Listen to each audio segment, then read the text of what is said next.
All right, today's video is going to see if these elements, tin, carbon, silicon, aluminum, copper, and sulfur, are brittle or malleable. Can you pound them into sheets? So I'm going to hit them with a hammer. So exciting.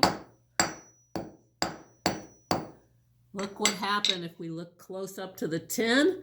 I started pounding it into sheets. It is malleable. What about carbon? Here's some carbon. What happens when I hit it with a hammer? Oh, it does not pound into sheet. It breaks up into little pieces. It is not malleable. Let me clean off my tip of my hammer now. And what about silicon? What happens to it when I hit it with a hammer?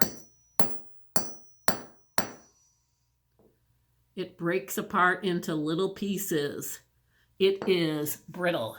What about aluminum when I hit it with a hammer? Yes, it pounds into a sheet. What about copper? What happens when I hit it with a hammer? Oops, I got a little carbon from when I hit the carbon. But no, it does not break. Here are some pieces over here. They did not break apart. Copper is malleable. Copper is malleable. Even though you saw a lot of things fly into the air, that's because there were a lot of little pieces to start with. But they did not shatter. What about sulfur? What happens when I hit it with a hammer? Oops.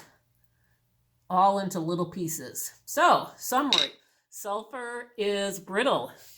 Copper is not brittle. It is malleable. Aluminum is the best. You can see that's malleable. Silicon was brittle.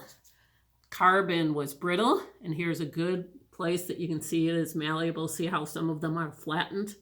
So there we have it. Thanks for listening.